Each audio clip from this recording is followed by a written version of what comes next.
Okay, so in this video, we're going to talk about how the supply chain with Amazon actually works. This is something that a lot of people don't know about. Even people who sell on Amazon uh, may not be fully aware of what's going on in this whole process. And it's also very pertinent to anybody because that works in my industry because there's a whole industry around the supply chain. So we're just going to kind of briefly walk through this and explain sort of what's going on. Now, a lot of people would think that the stuff sold on Amazon is actually Amazon's products, but that's pretty far from the truth. Over half of what's sold on Amazon comes from what's called a third-party seller, and that's kind of what we're going to explain here. So let's introduce kind of what this flow is and who the people are that are involved.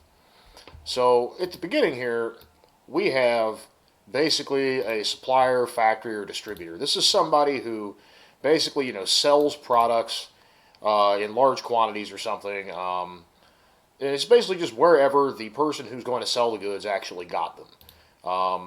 There are a lot of different ways this can happen, and that's maybe a topic for a different video.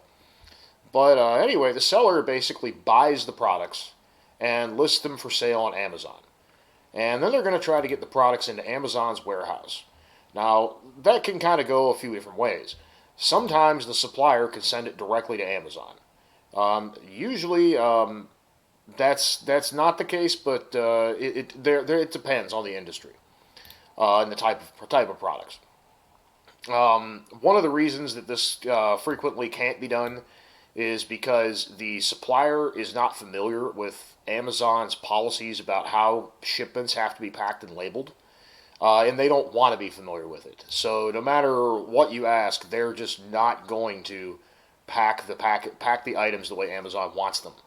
So when that happens, either the seller is going to have to do it themselves, or they're going to have to pay somebody else to do it. And some examples of what this could be is it could be something like the product is actually needs to be assembled. Like maybe somebody wants to sell coffee mugs that come with artisanal coffee, and they're actually buying the coffee mugs from one company, and they're buying the coffee from a different company. And these companies don't know each other. They don't talk really probably. So the seller is going to have all the coffee and all the mugs sent to their house, and they're going to physically put them together and make them into packs where you get the mug and the coffee and it comes in a nice box. And overall, this is called prep. It's called FBA prep. So if you hear about a prep center or a prep company or something, this is sort of what they do. They do this on behalf of the seller, and there might be different reasons that they do it. Sometimes it's really just that the seller is they've been doing it in their own garage. Now they don't have time to do that anymore. They don't have the space. Their business is scaling up, so they want to outsource it to somebody else. It can be other challenges related to that, like a lot of sellers start with inventory they buy at like Goodwill or the flea market or Walmart, but eventually they get to a point where they're having inventory delivered on pallets, and having a freight shipment try to drop off pallets in your driveway is just not fun. I've had to deal with it in the past. Nobody likes doing it. Nobody involved enjoys it. Trust me. The trucking company doesn't like it. You won't like it. It's just your neighbors are mad. That's just what happens. But anyway, there's a lot of different reasons that somebody the package may not be able to go directly to Amazon, and it's got to be handled by some other people. Now, what happens is Amazon isn't going to warehouse that item. They charge storage for it. They keep it in a center somewhere, and once somebody buys that online, Amazon is going to ship the item to the customer who bought it, and then they're going to give the seller a credit, and they're going to cut them a check for what the item cost minus Amazon's handling fees. And then it's one of the ways that Amazon is offering free shipping. It's not actually free. It's it should be obvious maybe, but the seller is paying for it. But Amazon does a pretty good job of offering pretty discounted rates, so it's cheaper than if they mailed the package to you themselves. So this is something else that happens a lot of people are not super familiar with.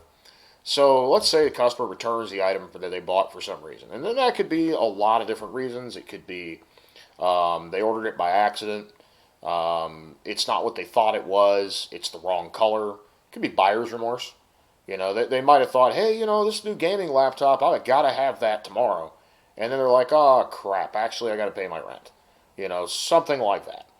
And then sometimes there's fraud. There's a lot of situations where somebody will buy a new item and return something that looks similar that they already had that's used. I've seen that quite a bit with things like televisions and like controllers for game consoles and stuff like that. So that goes on too, and I've even seen on the extreme end of it where people return counterfeit items. I've seen that with like SD cards and hard drives and stuff like that, where the item they returned is not the same thing, but it's been labeled to make it look like it is. So there's that type of thing that goes on, and some other different stuff. But anyway, the customer wants to return the item for whatever reason that I've just listed, and unlike a normal retail store, the seller does not deal with this process. Like if you went to return something to a mom and pop shop, the manager is going to decide whether or not to accept the return. FBA does not work that way. Amazon's going to decide that for you, and they don't even ask you what you want to do, really. So they're going to go ahead and handle that, and the customer is going to send it back to Amazon, and they're going to decide whether or not to refund the customer. So they're going to try to figure out what the reason was, whether or not the person really deserves a refund. But here's the thing to keep in mind is that during this whole process, okay, Amazon has already made their money. They're making their money by taking a percentage of the sale and charging the seller for the cost of warehousing the item, the cost of shipping it, the cost of packing it up, and all this kind of stuff. So once it gets to this step, Amazon doesn't really have any skin in the game. They have no money in this item. So it doesn't matter very much to them whether the item can be put back in stock or not. If it can, great, because you'll probably sell it, or the seller will sell it again, and they'll get to charge the fees a second time. And if it can't, not a big deal, because there's enough people who sell, they're going to send something else in. So this is where you get situations, and what I'm going to get into over here. So Amazon's going to decide if it can be restocked. If they think that it can be, they're just going to say, hey, it's new, and they're going to put it back in inventory.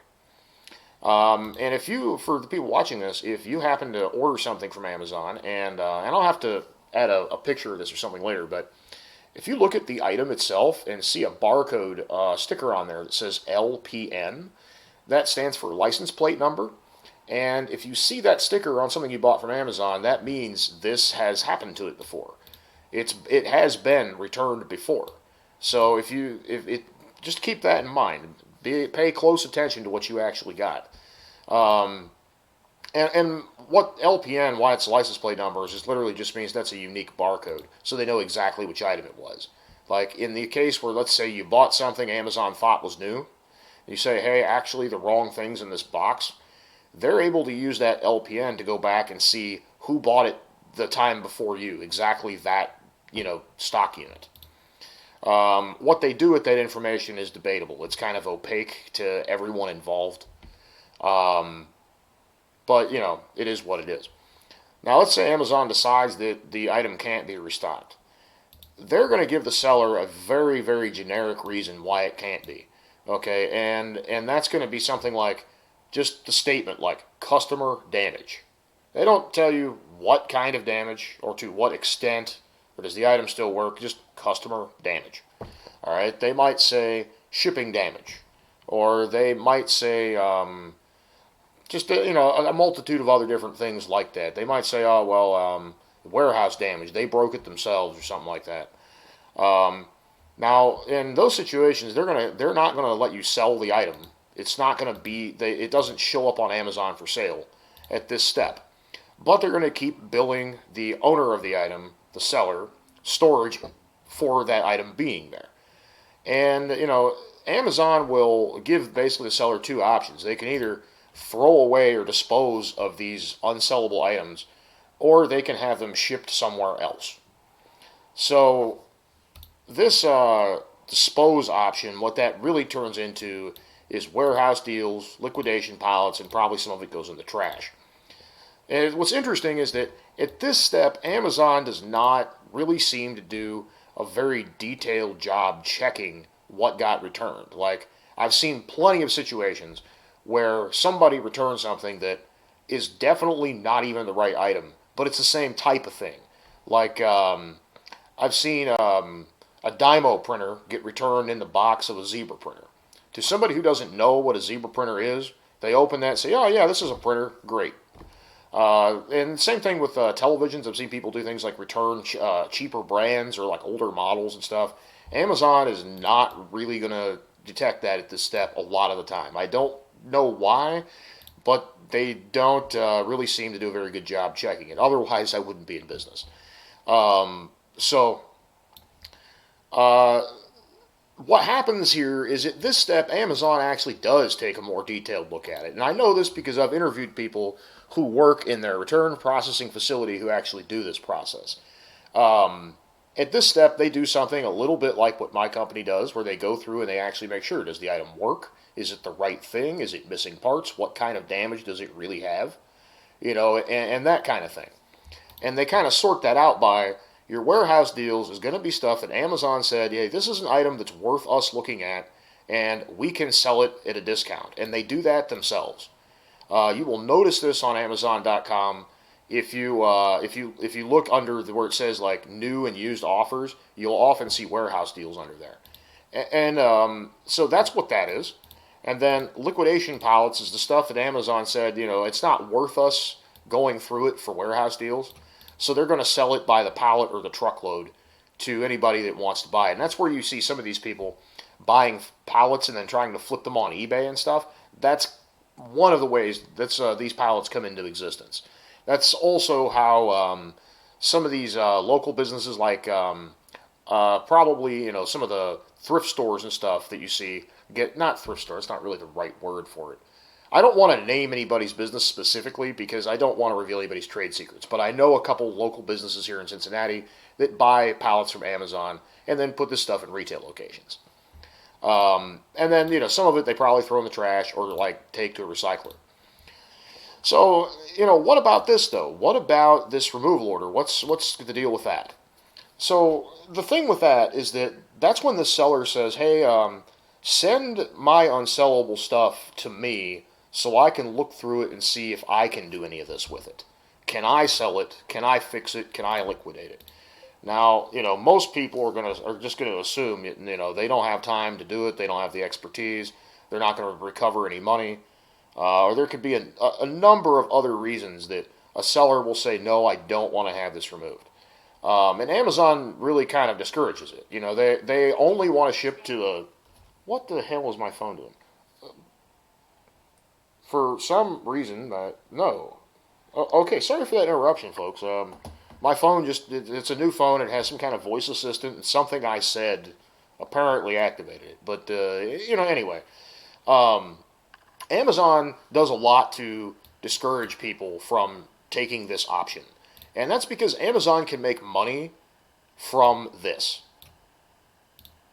So they're going to very much paint the picture that for the seller to remove their inventory is just not worth it. It's a waste of time.